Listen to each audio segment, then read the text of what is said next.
Hello, this is Craig McGrouther, the host of the Capital Spotlight podcast. Yes, that's right, the Capital Spotlight podcast. So we've done 5 episodes. We're revamping the show. You'll hear several times in the first 5 episodes, Riffs with Rob, hosted by Craig. That is not the name. We're going back to the original name. So we're absolutely thrilled and excited to be bringing this show back. We're going to go over a lot of fun things. We'll have some guests sprinkled in there. But what we're most excited about is to, of course, have a long kind of open forum, conversation-like style on really great real estate topics, far and wide, and we'll really be able to unpack that. In addition to, of course, the real estate concepts, what we're also really excited about, and I'm most excited about, is kind of showing off and displaying more of who Rob is as a person, as a man. Clearly, being at his age and being that successful, there's a lot more than just the business and the nature of that. So we're incredibly excited to be showcasing that. We're incredibly excited to, dive into some topics and go really deep into some things, and also have a good laugh, have a good banter, keep it appropriate, of course. So we're just absolutely thrilled. We're really looking forward to have you come on and listen to the show. Should you have any comments, questions, or suggestions, or even themes for a topic, we would be open to them. And maybe if you want to be a guest on the show, you can reach out to myself. So we look forward to having you on the Capital Spotlight podcast. Not Riffs with Rob, hosted by Craig, but the Capital Spotlight podcast. This is episode 0. We look forward to having you on soon. Hello, everyone. My name is Craig McGrouther with Rob Beardsley. And this is episode 1. This is a new idea and concept, Riffs with Rob, hosted by Craig. The premise of this show is to talk about Lone Star Capital, of course, which obviously we're at the principal right here, to just dive into real estate and also show a little bit more of a personal side on both of us. So without further ado, why don't you introduce yourself and let everyone know who you are. Absolutely. So my name is Rob Beardsley. I'm the founder of Lone Star Capital. We're currently here in Cabo for Hunter Thompson's Capital Collective Mastermind Retreat. And we were so inspired by the other people in the room, the content, and we figured, it's about time that we start our own podcast. Yeah, exactly. And I think this is actually a long time coming. I'm a huge podcast person. I'm always kind of listening to something and whatnot. So I figure, I like to talk with my friends. Obviously, Rob's one of my best friends, so why not create a show? But moreover, to create something great that hopefully builds a nice big audience and whatnot. So I love it. This is something, as I said, a long time coming. Yeah, yep. It's okay. Oh, no cigar? Okay, that's fine. Yeah, no, all good. I was like, what's smoking? Yeah, no problem. It smells so good, doesn't it? I know, yeah. Well, no Yeah. cigar today. No cigar. So we'll definitely be doing more podcasts in the future with cigar. But Yes, a lot of cigar talk, a lot of other talk as well, but I wanted to kind of show another side of Rob that most people don't see, as he can come off very professional, and he is a very professional person, but it'd be nice to show another side and also just discuss what's going on in our lives, but as I said, real estate as the focal point of it. So yeah, and just to build on that, it is so important, unfortunately, to portray the personal side of things these days through our content, because people don't really go out seeking to consume content that is in the weeds, hyper-technical, and really shows your true display of domain expertise, right? And so while you would think as a content creator looking to establish your credibility in a space, you'd say, well, the more technical content I provide, the more domain knowledge I'm able to share, the more I'm going to build my credibility and the more successful I'll be. the unfortunate nature of that is, I think, when you speak publicly and just your content is the compliment, but also it's a downfall, is that it's almost too technical, and I think a lot of things go over people's head, that being me included. Sometimes you say things and it's so much to unpack, there's so many nuggets to pull from it, but it's way too dense, if you will. So to have it be broken out more and digestible would be great, as well as letting people know who you are. Do you want to tilt your chair a little bit inward? And Yeah, we'll we could be tilt like it a in. little more inward. Yeah, we could do that. We could do that. I think the Now that there's audience, no cigar. I think the audience will like it more if we're, a little Talking to each other more. Okay. creating more organic conversation rather than talking at a camera. Fair play. But yeah, so that I think is a very valuable thing to introduce and bring more of the personal side, because obviously people don't invest into deals, they invest into people. As funny as it is, to that, it kind of makes your stomach turn and maybe boils your blood. I can't speak for you. When everyone talks about, well, what's the story? What's the story? And I guess it really is important to a lot of people. I think you just care about the numbers and buying it well. Shout out to Sam Zell, RIP. But I think that's more of who you are. So let's show people the other side of you. Yeah. Yeah, so to pick up kind of more on the background, like I mentioned, I'm the founder of Lone Star Capital. My business partner Kent and I, we started Lone Star 5 years ago to focus on owning and operating Texas workforce housing. The firm is based in New York City, and that's where I live and work. And the business, however, is 100% focused on Texas, as you know. And so we've been very successful in buying Houston and Dallas multifamily. Over the last 5 years, we've acquired nearly $400 million in assets.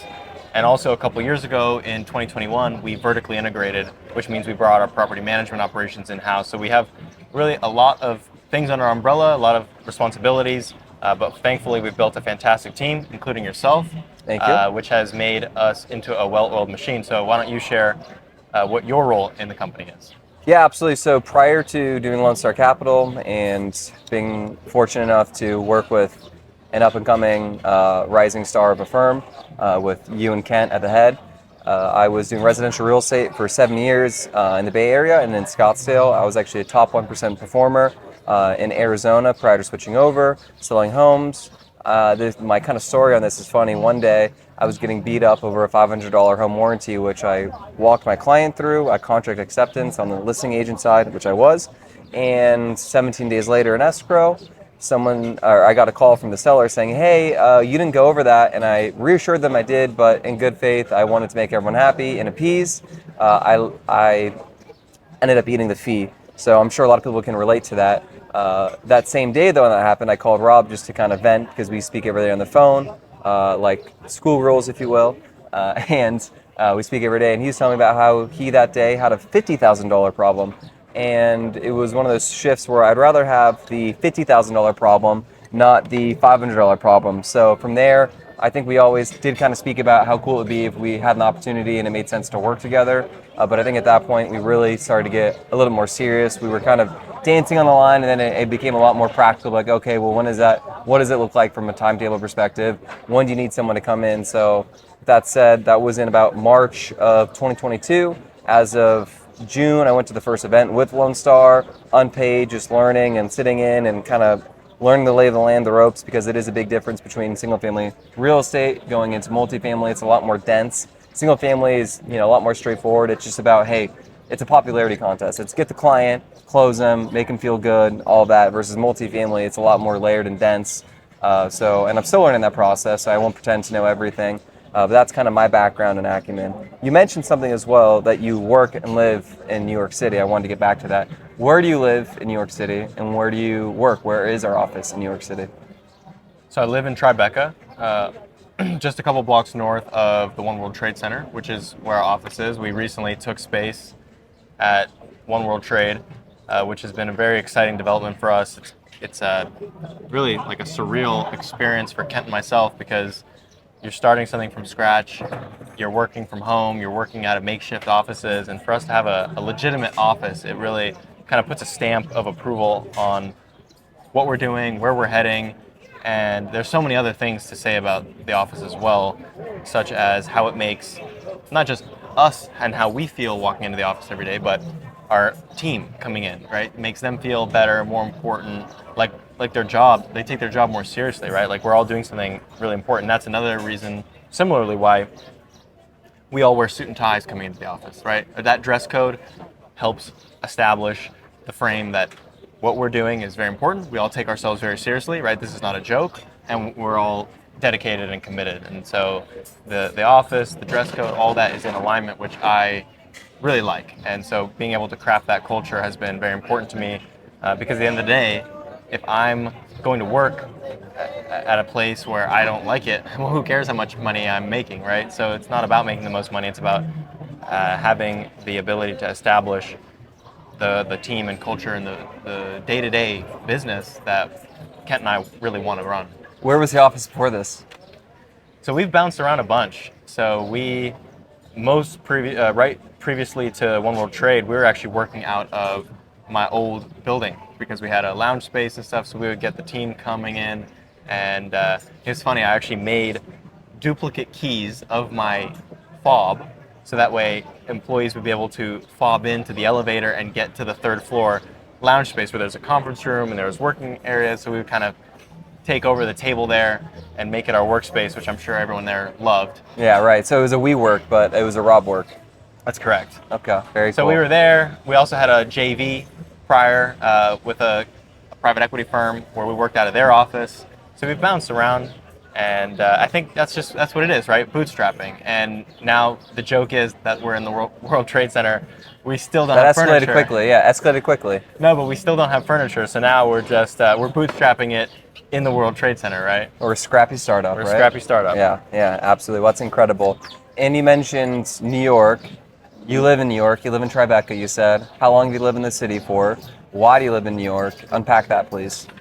So I moved to New York in March of 2019. So I've lived there for 4 years. However, it's been a rocky 4 years to say the least. How so? So, From when did you move there, you said? yeah, March of 2019. Okay. So the first year was a good year, but it was really in the throes of building the business, and just my heart and soul and all my time was dedicated to building the business. I quit going to the gym. I looked white as a ghost because I didn't go outside. I was super stressed out. I lost a ton of weight. My family was worried about me. Some would say you still look like a ghost.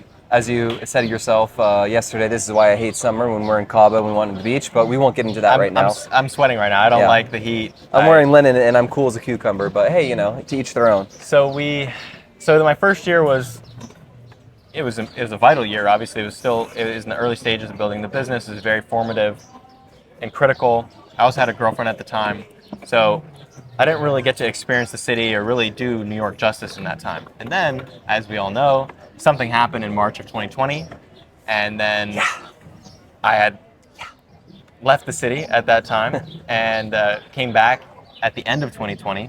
Did you meet anyone in that time? Or get connected with anyone in that time? No, I don't know what you're talking about. Yeah, right. All right, so one of the places I landed while I was bouncing around outside of New York during that certain period of time, which, why I'm not saying it is because on YouTube and other places, they don't like you to say that word. Right. So I guess we just won't say it. We'll just keep up that trend. Right. Craig and I listen to the All In podcast, which is the only podcast I listen to.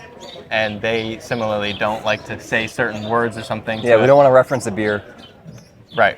So summer of 2020, I had ended up in Phoenix, Arizona. We were hanging out. I was staying at a friend's place, and you happened to be living there as well. Mm-hmm. And that's where you and I got to know each other, got much closer. We had known each other before, but for sure. I think we met up at the Rosewood in Sand Hill. Shout out to the Rosewood in Sand Hill. Worked there for 3 summers in college. Best job ever as a pool attendant. Yep. It was great, but then we linked up there because I think you were just looking to connect with other entrepreneurs, which is very you in hindsight. And of course, he might have been 20, 21, but he was wearing a pinstripe suit and everything, which is so on brand it hurts. This is actually a very rare form to not see you in a suit. It's actually a running joke if you don't see Rob in a suit, as many people who are hopefully watching will know and appreciate and maybe chuckle at that. Absolutely. So coming back to the city at the end of 2020, was reintegrating myself. I don't know where I'm taking this. Long story short, even though I've been in New York for 4 years, it still feels very new to me. It still feels like I haven't fully established myself. So that's something that I continue to do every day, and I try to just soak up the city. I'm, as you know, very passionate about New York. I love the city. Yeah, why do you like it so much, and why do you live there? Because clearly you can live probably anywhere you want, right? I mean, obviously, Kent, who the other key principal we'll have on here at some point, is from Brooklyn, if I'm not mistaken. Went to NYU Law. Really smart guy. Clearly, tax attorney. He's got that acumen, which is incredible from a principal perspective. but why do you live in New York? What is your pull there? Because you could work anywhere. I'm the only remote employee living in Phoenix, but why do you live in New York? What does it do for you? Well, so the story of my discovering New York is an interesting one, and it goes back to my previous life as a quarterback. So growing up from 10 to 19, I played football. My whole identity was tied into football. My dream was to get recruited to play football in college at an Ivy League, because that to me was the best of both worlds. They had competitive football programs, but also obviously world-class education. Did you ever think you were going to go pro out of curiosity? There was a time that I did have that dream. Right. Yeah. But did you think that? Like it's silly to think, oh, I'm going to go pro, but like, did you actually think you were ever at one point like had the juice like that, or did you just see it as a cheat code to get into a really good school? There was probably at one point where I thought that that was the dream and that Fair I enough. would, but it changed to I'm going to use football as a way to get into the best colleges possible. Okay, gotcha. Right? I was a fantastic student. I had good grades, good SAT score, good resume, and then I just the football thing would push me over the edge. I would be able to go to an Ivy League and make all that happen. However, I did not get any serious looks by Ivy Leagues, except to play receiver at Columbia. Neither did I, if it makes you feel any better. So, however, unfortunately, I went to Pittsburgh to Carnegie Mellon, and they recruited me to play football. However, when I got there, I knew deep in my heart that I not want to play football anymore. I did not want to commit 4 years of my life to D3 football. I felt like there was a better use of my time. I'm extremely pragmatic with my time, and I just knew it in my heart. So I quit. I showed up and I quit. And that was a really, really rough experience. I call that an ego death, where I kind of lost my identity. I didn't know who I was because I identified myself as a quarterback, as a football player. Yeah, no, I went through mine, an ego death right when I graduated college. I went to the University of Arizona, and you're in the Greek life system or whatever, or you're in the clubs, you graduate, you're at the top, and then all of a sudden, you're 21, you're 22, you're 23 whenever you graduate, or you're older if that's what you did, and you realize very quickly you are at the bottom of the bottom of the bottom of life and society, if you will, in the workforce, and it is a sobering and humbling experience. So my ego death looked a little bit different than yours, of course, and may look different than anyone who's watching, listening to this, but I'm sure we've all been there and done that, at least from a man's perspective. I can't speak for any woman and what that looks like. I think, and maybe we'll dive into human dynamics in that regard and maybe the differences between men and women. But nonetheless, from a man's experience, I think, at least for me personally, I had that ego death right when I graduated college, where I was getting into residential real estate, and who the heck would ever do a deal with some 22-year-old kid who has a baby face, who has zero experience whatsoever, and you just got to hope and pray, and then you're likely going to get weeded out. Fortunately, I made it 7 years, and then I elected to leave when I was on top, if you will, but it is a huge undertaking to get into that world. So that was my ego death. But back to you on what you were saying to your story. So the coaches said, okay, fine, you're you're quitting. You burned one of our quarterback slots for the year, and it's summer, so you can't stay in the dorms. You can't matriculate early, so you have to leave. So I had just moved in to my awful dorm that didn't have an AC on the hottest day in Pittsburgh in July, and they sent me away. So I needed to go somewhere, and the closest place I had available to me was family in New York. So I took the bus, went to New York.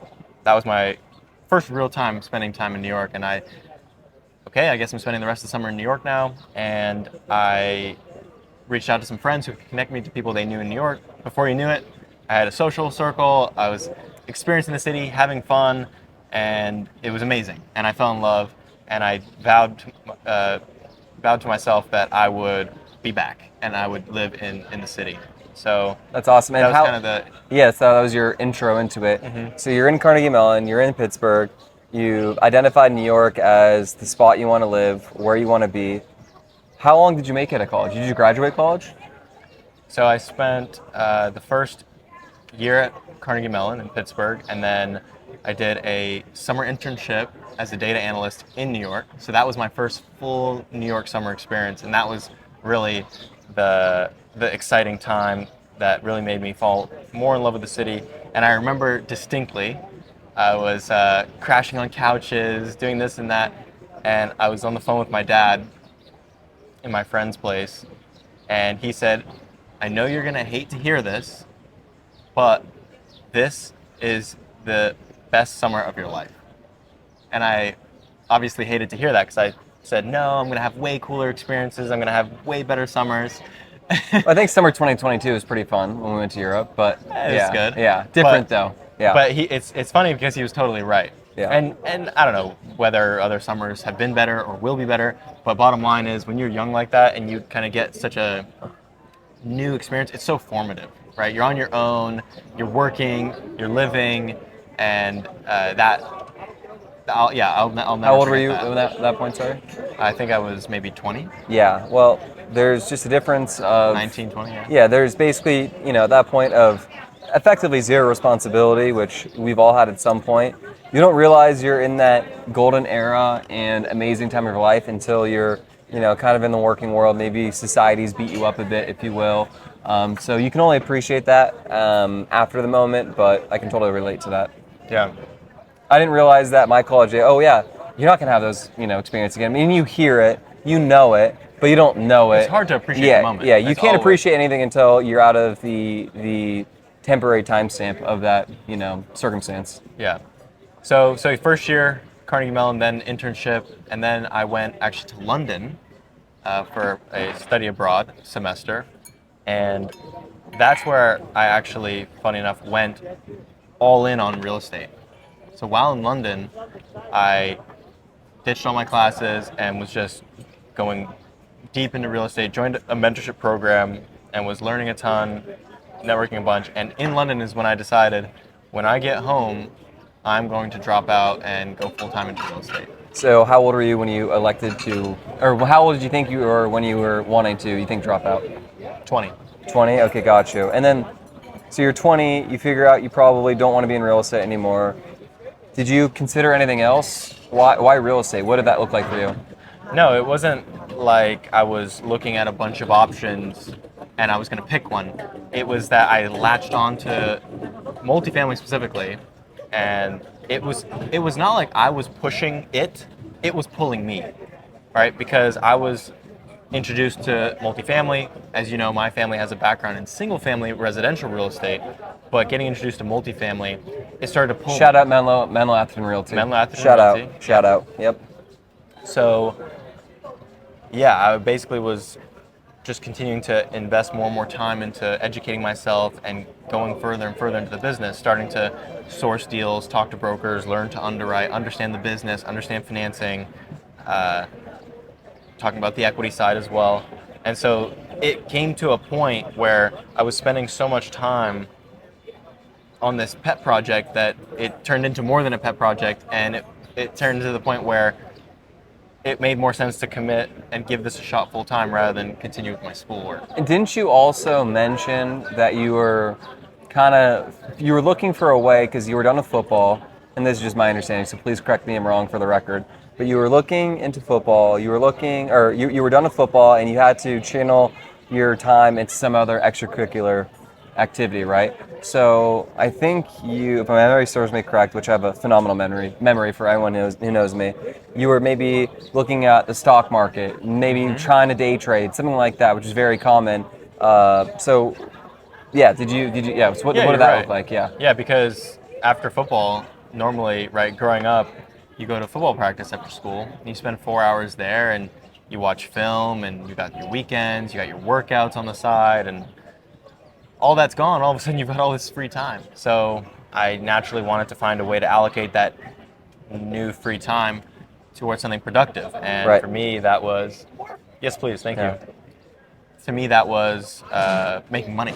So how do I make money? Well, naturally, I kind of looked at the stock market and got into that, studied day trading, swing trading and stuff. And How did that go? That did not go well. Oh, the stock market's pretty hard to beat. Last I checked. Yeah, exactly. So it's best, just to insert something technical into this so far, the more efficient a market is, the more it benefits you to be a passive participant in the market, and then the less efficient a market is, the more it makes sense to be an active participant. So given the fact that the stock market is one of the most liquid and efficient markets in the world, in my opinion, it really just makes the most sense to be passive, own index funds, set it and forget it, and not try to be an active investor. Now, however, when you look at real estate, depending on the sector, but real estate by and large is a much more inefficient market, right? You have off-market deals, you have hidden opportunities, you have different competitive advantages, and that's where it makes sense to be more hands-on, to be more active, to be buying and selling as an active participant. Gotcha. Very cool. Very cool. So you didn't have the stock market experience work. Surprise, surprise. Now you have all this extra time. You're going through, looking at deals. You're joining a mastermind. So you come back from London. You basically have mentally committed to the fact that you want to do this full time. What happens next? What mastermind did you join? Walk us through that. How did you even get into that mastermind? Because I'm pretty sure you had to get some support from someone else to even get into it. So why don't you unpack all of that? So my initial dream, because growing up, my dad was one of my best friends, basically, right? So my initial dream was... Todd's the man. Yeah. Todd's the man. Todd's the man. Yeah. The initial dream was him and I would start a business together and go into multifamily investing together. And I would drag him out of his single family world into the multifamily world. So I convinced him to put up the 10 grand at the time to join Joe Fairless's mentorship program. Right. And at the time it was like 10 grand. And in my head, I was thinking, sheesh, if it were me, I wouldn't do that. But fortunately, he was willing to, and my family had the ability to. And so he put up the money, I did all the work, I joined them. I mean, we both joined, but I took all the opportunity to maximize it. I jumped on the phone with everyone in the group. I went through all the educational materials and really just tried to soak it up and make the most of it. So that was kind of the start of the journey. And as we could touch on later, through that group is how I met Kent, and him and I together ended up being the ones to start Lone Star, because in the end, my dad ended up, just being too busy to really be able to give his all to a new venture, understandably, right? He was still running Menlo Atherton Realty, which was a Silicon Valley residential brokerage firm. And I think I don't think we touched on this yet, but we are both from the Bay Area. We're from the Mid-Peninsula, which is between San Jose and San Francisco, right in the middle. There's Stanford University, then there's Menlo Park, and then there's Atherton. Probably two of the most expensive zip codes in the nation. We're really fortunate to come from that area. I went to St. Francis High School, which is in Mountain View. Shout out to anyone who went there. And then Rob went to Menlo Atherton High School. And so just now that we have that announced and everyone knows. Now everyone thinks we're spoiled rich kids. Exactly, perfect. Yeah, just the brand that we want. Now, yeah. So I guess my whole self-made story is out the window. Exactly. Yeah. So just like the story in Dodgeball, he's like, yeah, with a little help of a $7 million loan from my dad or something like that. But yeah, nonetheless, so that's contextually just tells a little bit more of the story. And then, so you are in this mastermind. How old were you and how old was Kent when you guys became acquaintances and met each other? And how did that relationship kind of take on a life of its own? Yeah, we met a week before my 21st birthday. And I think at the time he was 37, because I'm now 26. I think he's turning 43. That sounds about right, yeah. I think that's, because I know there's a 17-year difference between us. And the cool thing is, Pete Peterson and Steve Schwarzman, founders of Blackstone, they have a 17-year age gap as well. And Henry Kravis and Jerry Colbert, Henry Kravis and Jerry Colbert, and of course George Roberts, the founders of KKR, also have a big age gap, right? Henry Kravis and George Roberts, they're cousins, same age, 2 months apart, I think. And then Jerry Colbert, who was the top IB guy at Bear Stearns at the time, I think their age gap is somewhere close to 17 years as well. So I just look at that and go, okay, KKR, Blackstone, big age gap founders, that's good company. So what you mean to say is that the stars are aligning here? Yeah. Good. Yeah. I'm glad I picked the right firm. That's right. That's Good. right. So you guys met. Where was Kent in his life? Out of curiosity, if I'm not mistaken, for over a decade he was a senior tax attorney at MetLife. Went to NYU Law, I think, as I alluded to earlier. But where was he in his life, and how the heck did you convince someone who likely had a very steady job with pretty decent job security. How the heck did you convince someone to say, oh yeah, well, you know what, we should do business together and you should stop what you're doing, and Mr. Hey, I haven't had any work experience, I can fall flat in my face and work with a different firm, but I am a college dropout now, what does that look like? How the heck did you convince that, and what did that look like? Because I think a lot of people would like to know kind of that process. Okay, sounds good. I'll answer this question, and I think we should switch topics. And Okay. Yeah. I mean, another time we can kind of talk more origin, but I don't want this to be just Fair some enough. huge origin story. But we'll let people see what they think and stuff.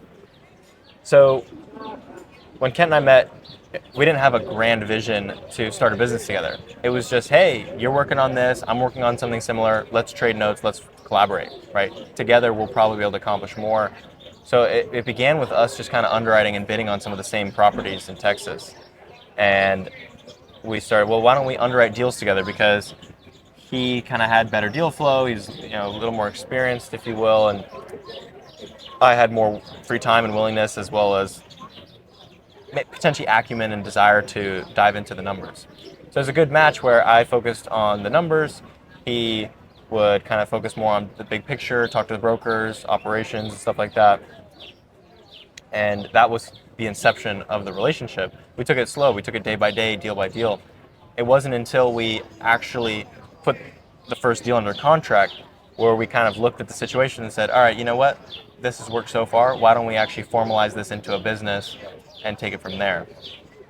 Awesome. Very cool. Now we're going to segue into kind of the meat and potato. This will not be like every episode where we give the background, the origin, if you will. So the topic I wanted to speak today on is why multifamily? So why multifamily? Why do you like it? Why does it get you so excited? So multifamily is a very easy asset class to wrap your arms around. I really hope these birds are not coming through in the mics that loudly, because these birds are awful. Yeah, well, what are you going to do? So multifamily, we all have experienced multifamily one way or another, right? Either we've lived in a house, we've lived in an apartment, we're familiar with how that works, right? Especially with my background, with my family's background in single family residential, understanding multifamily was very natural for me. So just the unit economics of, you've got apartments for rent, you've got not one, but 100 plus. Very simple P&L, right? You've got rental income, you've got some other income like application fees, pet fees, late fees, maybe utility bill backs and things like that. So very simple revenue. Expenses are also pretty simple. You've got your payroll, marketing and admin expenses, utilities, insurance and taxes. So it's really fundamentally a simple business, and which is why I think I was initially attracted to it and was able to wrap my arms around it, right? It's not super esoteric or kind of hard to penetrate. So it doesn't have the highest barrier to entry. However, something that I'm sure you agree and can appreciate is it may sound simple, and the idea of buying a deal doesn't seem that difficult, but once you actually go and transact and start handling just craziness with sellers and their financials and lenders. It's wrinkled, nuanced, complex, and challenging. It really is. There's just so much to it, and when you don't have experience, you just underestimate the difficulty. And as we've gained experience, it's kind of like Socrates, right? He says, I know so much, I know nothing, right? Knowledge humbles you. And we've had now a ton of experience buying deals, selling deals, handling difficult situations. And now we're more humble, I would say, in our understanding and approach. So anyway, so that's kind of a tangent, but yeah, multifamily. That's the point of the show, is tangents. Yeah, a little bit. Yeah. Enough, yeah. So just to kind of give the super high level, if people listening aren't familiar with multifamily or why it's so amazing, we have a national shortage of housing in America. We have an affordability crisis in America. Especially in the workforce too, because workforce housing is tough, because if you're going to make anything economically viable, to your point, which you're going to get into, it's got to be probably Class A. It's got to be super premium on the rents. And to get someone in there, it's tough. You got to be in a really core location, and you got to charge a premium. But not everyone is uber wealthy where they can afford that. So, and with materials and labor costs, it's just very challenging to make it viable. Right. Basically, there is there's a supply demand imbalance especially when you're talking about affordable housing, not big A affordable, which for those that aren't familiar, in our multifamily space, if you say capital A or big A affordable, that means affordable subsidized programs like LIHTC, low income housing tax credits, and other actually restricted rental housing. But little A affordable is just, hey, it's naturally occurring affordable housing, which falls in line of something like the rents are 30% of the median household income. Fair enough. So that sweet spot I really like, because if you go below that, you're talking about Class C, Operational nightmare. Yeah. nightmare, tenants are a challenge. You have real estate that is approaching obsolescence, so deferred maintenance is a big problem. The residual value of the real estate's a problem because you don't know where that deal's going to be in 5-10 years as far as its condition and its attractiveness to the market. Yeah, it's kind of funny to say this, and I'm 28 years old. I'm born in 1994, but when I think of something being 20 years old, I'm like, oh, that's the 80s. Well, it's 2023, and it's actually 40 years old now. So to that point, you want to buy, probably 80s or newer, would you say? What's kind of the oldest asset class you'd want to buy? Yeah, I would say where we can make sense of it at least. Yeah, quality 80s is certainly still very good real estate.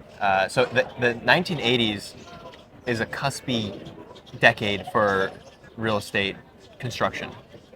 Early 80s, you just don't know what you're going to get. When you get into the 90s, it's pretty much a certainty that you're going to have 9-foot ceilings, you're going to have PVC plumbing, and all the kind of new good things of good bones, good quality real estate, right? But in the 80s, there's plenty of 80s deals. Most, I would probably say 80s deals have 8-foot ceilings. You have, could be cast iron plumbing. You could even see some flat roofs. Flat roof deals are mostly in the 70s, but flat roofs are a challenge that we prefer to avoid. Boilers and chillers are something that we prefer to avoid as well, because those can be problematic and can pose major one-time capital expenditures. And I remember actually early in the year, I want to say December, January, we were looking, getting close to getting properties, maybe 60s or 70s in Dallas, that had boilers and chillers that we'd like to walk away from due to the deferred maintenance nature of that. That's right. So it's tricky because it's not like we're unique in this thought process. So the deals only just get more expensive and more competitive as they get nicer and nicer, right? So if we want to go and compete and buy a 2000s vintage deal, well, the pricing is going to reflect that. So there's no free lunch. It's not like, oh, it's very simple, just buy a new deal, right? Yeah. It's not that simple. You're going to pay for it, and that's going to reduce your projected return. So it's all about riding that sweet spot of, it's not about not taking risk. It's about taking risk wisely to where you get paid for it via a higher return. Yeah, like potentially would buy something in the 70s if you're buying it for a how could you not price, right?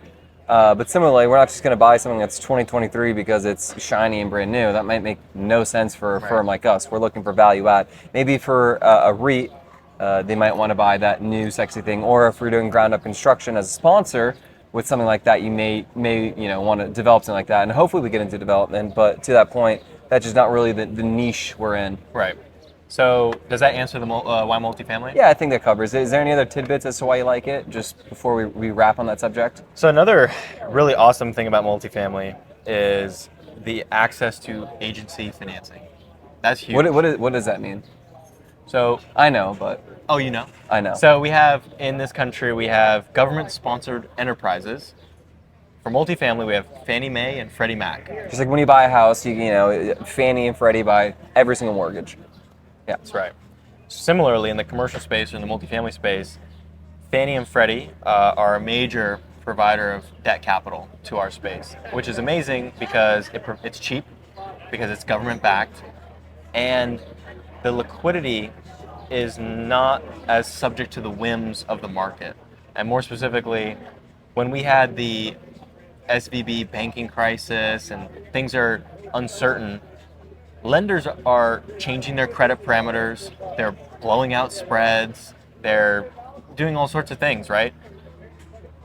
The agencies are still there, right? So when the world falls apart, the agencies are still there to provide liquidity to the housing market, right? Their mission is to provide liquidity to the housing market. So And who do we bank with, by the way, just for the record, if anyone's concerned about us?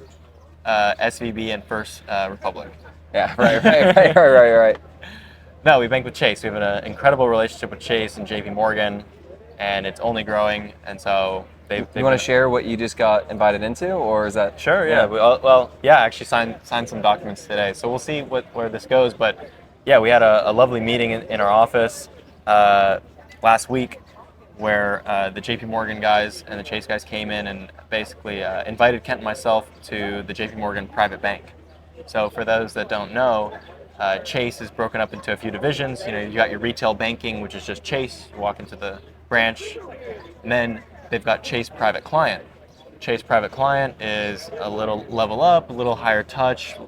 You know, you get some better benefits, free wires. That's a good benefit. And then a big step up from Chase Private Client is JP Morgan Private Bank. And so there's going to be some really cool things that we're going to be able to accomplish and have access to through the private bank. How many members are a part of something like this? I don't know. I don't know how many people are in the private bank. You need, what they say, and this is I think just to make you feel good, is they say that you need to have 10 million minimum in assets in order to get invited to the bank. Right, but they really make exceptions as evidence, right? They make plenty of exceptions. Well, who knows how wealthy you are? You know, it could be. So I'll tell you one thing: all my money's not in the stock market; it's in real estate. So the assets that they see that they're getting their hands on is not 10 million. Very cool. So, but they're making an exception because we have a pretty great business banking relationship. You know, we have many millions with Chase just across all the property accounts. So that's what attracted them to us, or us attracted us to them, and why they felt that it was a good idea to invite us to the private bank. So I think what you're referring to as far as numbers is the JP Morgan Reserve credit card. So kind of a few years ago, I got super into credit cards and the whole traveling and the points and all that stuff. Now I'm kind of over it. Yeah. But because you're rich. But the JP Morgan, right? And it's like, you know, once you can just buy the first class flight, you just buy the first class flight. Right. But I wouldn't know, but right.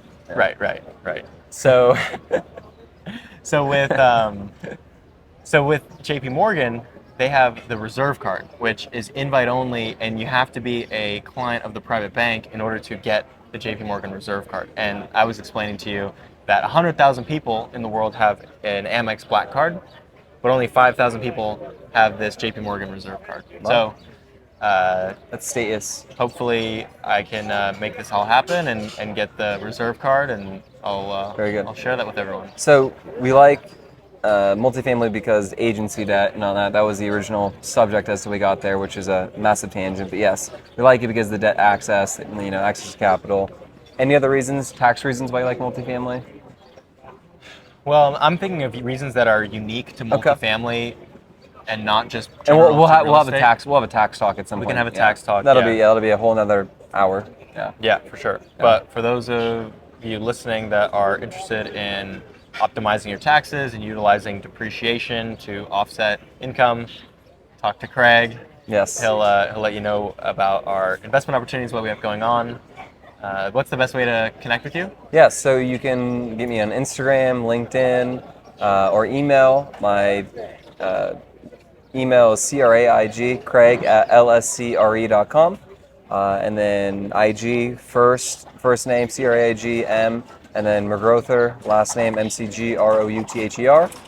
So you can find me there if you're looking for anything like that. Yep, a lot of business getting done on Instagram these days. Yes, for sure. And also if you want to go to our website, lscre.com, you can do so and learn more information about. You get access to our Lone Star. deals, Right, you can newsletter. Fill out the new investor form, which will trigger a prompt call from Craig. Yeah, So be exactly. warned if you fill out the investor No, form. in the next 2 weeks, I'll be in Italy. Yeah. And if you don't get a prompt call from Craig when you fill out the new investor form, call me so that I can have a talk to him, have a talk with him about my lack of speed. his work ethic, Yes. or lack thereof. Yes. All right, well, I think we covered multifamily. Now I want to get into just a fun topic. Let's just talk about clothing for a second. Okay. I think there's a lot of podcasts out there that just talk only about real estate, and it's super intellectual in depth, but there's no charm or flavor to it. So let's talk about something with charm and flavor. Let's talk about your clothing. You know, what brands do you wear? How do you like to dress? How would you describe your, I guess, fashion sense? Okay, so we already touched on the office attire earlier, which Your suits, yeah. we're big on the suit and tie. I think it's super important. I do enjoy my suits. However, And where do you get your suits, by the way? And Yeah. where do you get your ties and all that? Right. So we can't just gloss over that No, as no, if no, it's no. not a huge aspect of your wardrobe. no, of course, it's what I wear every day. Yeah. So, but I was gonna say it's funny because when people meet me, they assume that my suits are expensive, and oh, you're the suit guy. You must have an expensive tailor or whatever. And all my suits are from Suit Supply. Not to say that Suit What's Supply. a price ranging from, roughly, would you say? Yeah, I mean, the average suit at Suit Supply these days is like 700, 800 bucks. And it's tailored. It's really first class, in my opinion. I think it's a great value. I I really like the brand. You can get yourself an Armani suit or a Ralph Lauren or Brooks Brother, which is probably the step above. You good there? Were you offended with the brands that I said, or did that just go down your throat funny? the wrong way. Okay, so it's not my taste or discretion on higher end suits, but yeah, you can get custom stuff. There's some people you hear that go to Hong Kong and got a tailor out there, but for the Yep. most part, you can get an amazing suit for custom for sub $1,000, which is incredible. You Yep. get your travel dress shirts. It's like $90 for that. They fit like a glove. I always like to go white collar on blue shirt. That's my favorite look. The banker. Yeah, exactly. So that's where you get your suits from. Great value. What about your ties and whatnot? Wow. So The struggle was real, evidently. ties, I'm big. It wasn't even a tequila shot. We're in Cabo, and he's out here choking. Haven't had a sip of alcohol while we've been in Mexico so Yeah, far. exactly. Real Funny. personable of you, by the way. Funny enough, yeah. Real common man guy here. Doesn't drink in a Cabo. So, so I like Hermes ties, Mm. which is also a very cliche banker thing to do. But yeah, I think their ties are lovely, and I'm also very brand loyal. So I really like the idea that all my suits are Suit Supply, all my ties are Hermes. Some of them aren't, but for the most of them are. So I think that's a great way to go. And Okay, so that's formal wear. What about like your day to day? If you're going out on a date, if you're going out to do anything, what does that look like on your end? yeah, so it's interesting because dressing up formally is super easy, right? It's thoughtless. You wake up, you put the white shirt on, you put the suit on, you do the tie, you put your black shoes. Frankly, you could have four suits: a charcoal, a navy, a lighter navy, and then a pinstripe, or There's- something like that. there's And then yeah. then you get a blue shirt. You get two blue shirts, two white shirts. You're done. Maybe a stripe or something like that, and then you get 5 ties. You've literally got a large array of mix an and match. incredible- Exactly. And then 2 belts, 2 pairs of shoes. You're dialed. Or you can be like me and do side tab Yes. adjusters instead of a belt. Yeah. I'm not a fan of belt loops. It's a very rare occasion. I don't even know. Yeah, I think you retired those. yeah, I don't really do belt loops. Yeah. So the point was, formal is super easy, right? It's like, hey, honestly, like, hey, not that it's an insignificant amount of money, but $5,000, you bought yourself a fully decked out and dialed out, work retire. Well Like, appointed no work. more than $5,000, and you're too dialed. Yeah. Right. So then going casual is also easy, right? For me, my casual is a black t-shirt, black jeans, black boots. So let's talk about where those are from.